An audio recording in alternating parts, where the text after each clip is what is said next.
Michigan State versus Michigan is always a big game, and everyone wants to be a part of it. Sometimes you get your little brother excited when you're playing basketball and stuff, let him get the lead, and then you just come back and take it back. The game is much bigger than just bragging rights, you know what I mean? It's a whole tradition behind it that goes way beyond me and way beyond my team. So they want to mock us all they want to mock us. I'm telling them it's not over.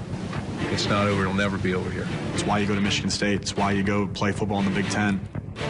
Just coming to Michigan, you just expect to play in those type of great games. It's been there before. It's there now. It'll be there in the future. And for the rest of our life, we will walk the streets of this state. For the rest of our life. You always work a little harder, work a little extra, and that's just a game you want to win. It's kind of like state pride things. Want to win it. Want to win it every year. We're going to do everything in our power to get that done. I think it's good for college football. It's good for the fan base, and it's exciting. It's fair, honest, healthy competition at the highest level. For the guys who played before, that's why you want to win that game. They don't really like us. We don't really like them, and I'm fine with that. A house divided cannot stand. We've reached the college football Saturday where opinions and loyalties are split right down the middle as Michigan and Michigan State are set to do battle in the Big House on Saturday. So the big question is, who's going to win and come out with ultimate bragging rights for the state and supreme royalty within the Big Ten Conference? I spent the afternoon chatting with Jared Jansen, a multimedia sports journalist for today's issue of Fan Rank Sports, to get his opinion as to who is going to win.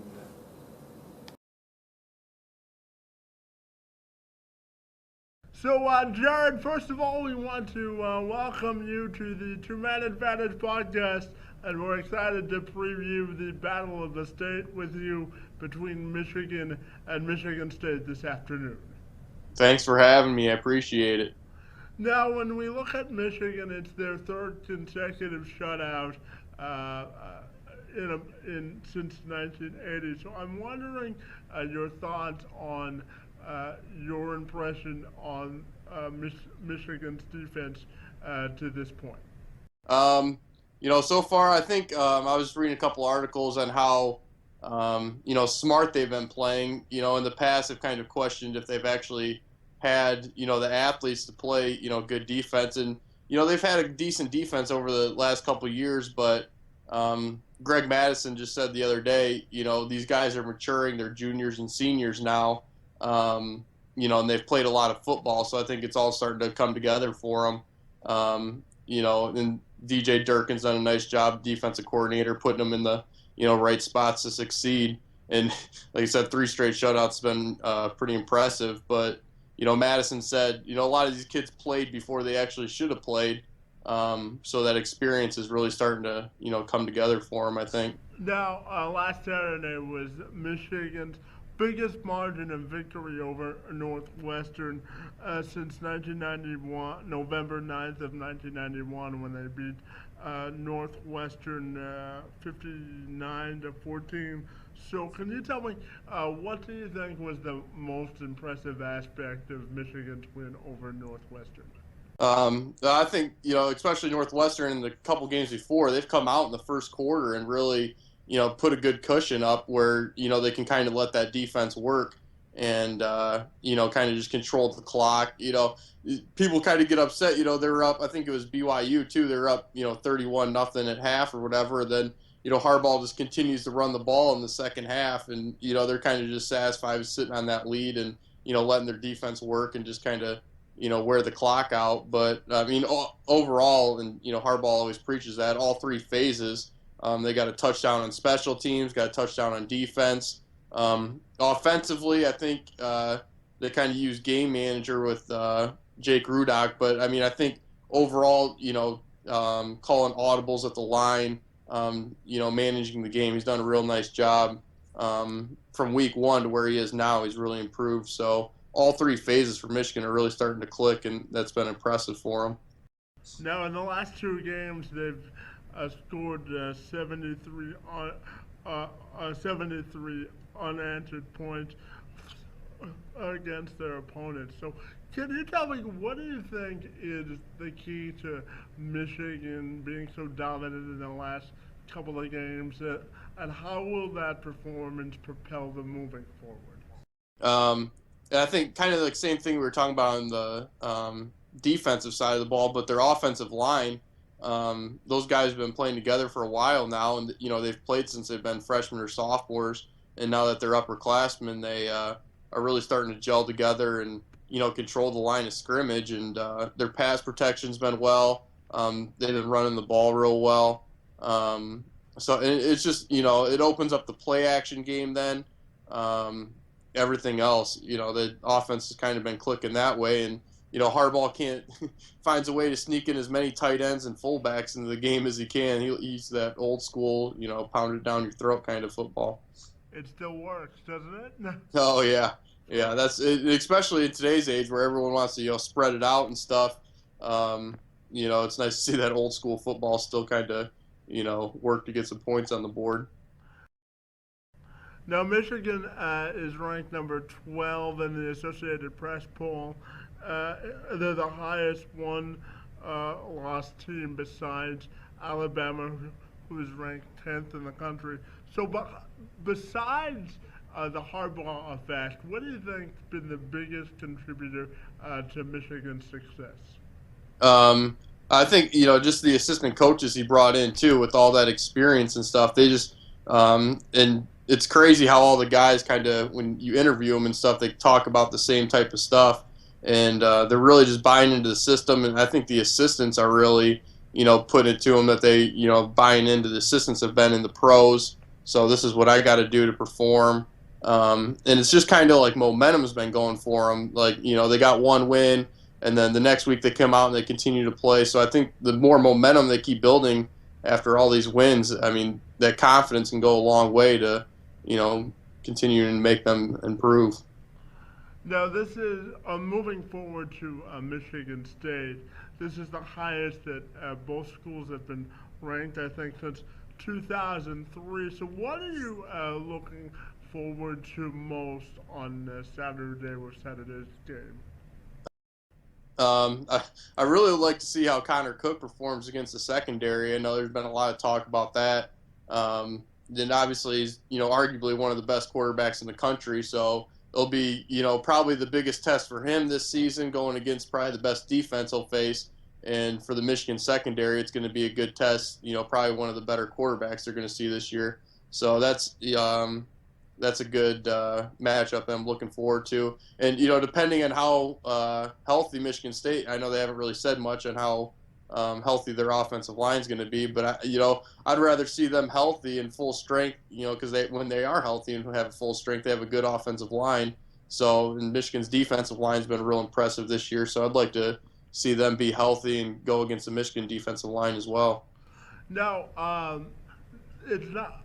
Michigan has not really made this a rivalry lately. I think Michigan State's won 7 of the last 8 or something like that. So it's nice to see that the Battle of the State actually means something now, isn't it? Yeah, they're especially in the recruiting world, in the state of Michigan and stuff. This game means a lot for the recruits, and the household divided. You got some families that are Michigan State fans, and I know I got some Michigan State fans in my family, and we just talk about it the whole week. And over the past couple of years, kind of been Michigan State dominant, but it should be a fun experience being at the game and enjoying to see that rivalry is going to be a competitive, hard-fought game again. So finish this sentence for me. If Michigan wins, what do you think the perception will be? And if they lose, what do you think the perception will be of this team?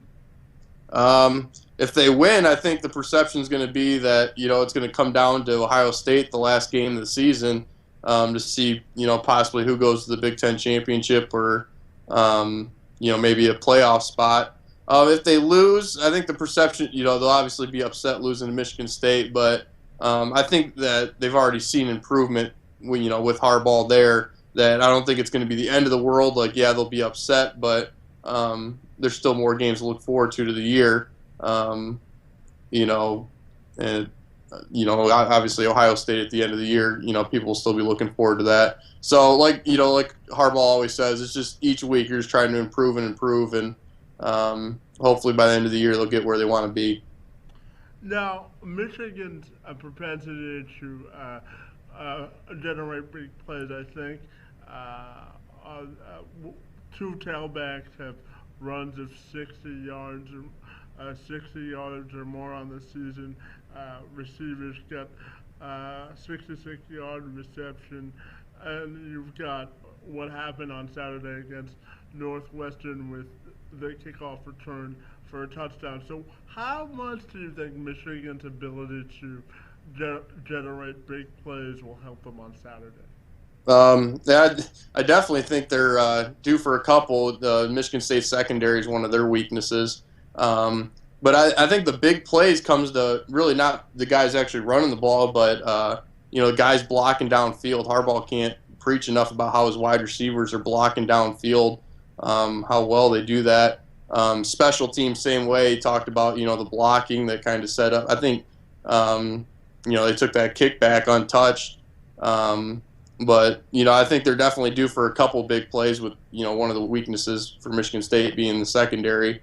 But the wide receivers blocking, fullback blocking.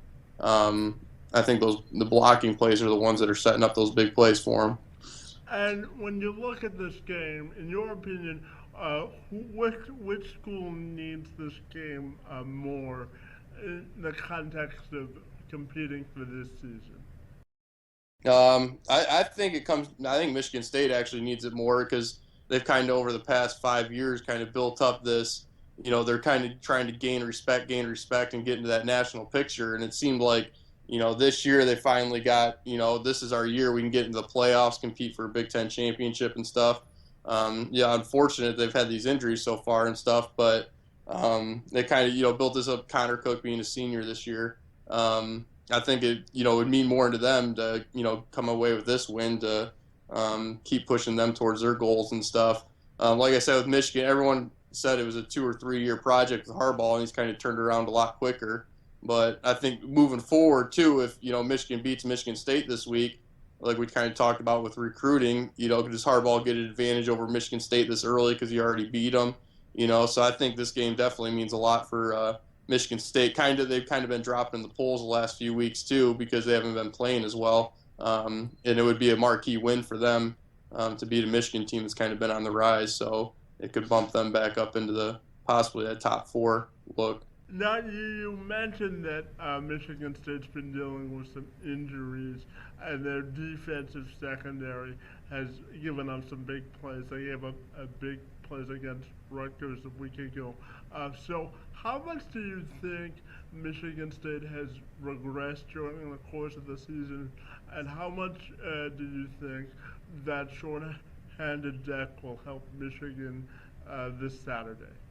Well, obviously, injuries never help, but I don't know. I think in a rivalry game, you can't really count out anything. I'm sure, Michigan State will be ready to go. Michigan will be ready to go. It's kind of one of those things where you throw out the records and, anything can happen in that rivalry game. So, I don't think it gives, Michigan an advantage that they haven't been playing well, or Michigan State, in the rivalry game, you kind of just throw it out and go play football and see what happens, I guess.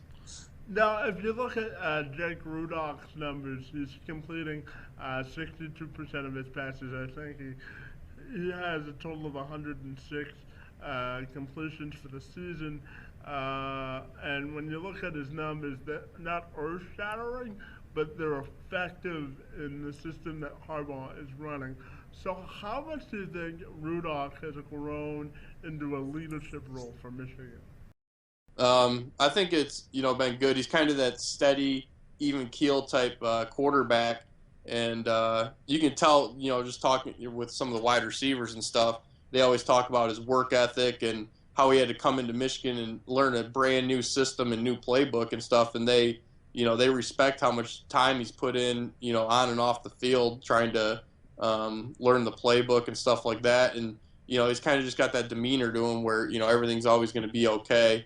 And I think the guys, kind of appreciate, even after that loss to Utah, I think he still had 27 completions that day against Utah, which it was probably Chad Henne the last time, Michigan quarterbacks had 27 completions in a game. He had the 3 picks, but, it's still early in the system. So, you've kind of seen improvement over the past couple weeks that he's been completing a lot of passes and, just getting the job done. Like I said, the running game's been effective, so that's opened up the play-action game for him. So he's been doing a nice job, and I think he's a good leader, 5th-year senior, so he's an older guy that has experience in the Big Ten also. Those guys can kind of lean on. Now, when we look at keys to success for the game on Saturday, what will you be looking for early to sort of determine the tenor or temperature of the game on either side? Well, like I kind of said, the last couple games, Michigan's kind of jumped out to a lead early. So if they can get in the first quarter and put up, 14, 17 points or a big number like that and get ahead, that might suit well for them. But I think kind of, especially coming to the big house for Michigan State, if they can, hold in and do a close game, the later they get in the game, the more confidence they can gain to where, we can come into the big house and compete and possibly pull out a win. So I'm thinking, if Michigan jumps up early, that's going to suit better for them. If Michigan State can hang around or, get an early lead, Michigan hasn't played from behind much this season except that first game against Utah. So that might be more of an advantage for Michigan State with Connor Cook, who's been in some big games himself. So, Jared, who do you think's going to win on Saturday, buddy? I got Michigan pulling it out. I think it's going to be a low-scoring battle, but I think, Michigan probably have one turnover deep in their zone, through the Michigan State defense. They'll put up some points that way. I don't see them giving up many points, but I've told all my buddies 20-7 Michigan. So with the turnover, getting the Michigan State touchdown. So you don't think the shutout streak isn't going to continue, huh? No, Connor Cook's too good of a quarterback to put up a shutout against him, I believe. So, but I like for Michigan to win. I think they're going to keep riding that momentum they got going. Jared, have fun on Saturday, buddy. And Will do. Thanks for having me. I appreciate it. Survived a zoo that will be in Ann Arbor on Saturday, buddy. It's going to be a zoo, yeah. Thanks for your time, bud, and have fun on Saturday. Yeah, no problem. We'll talk to you.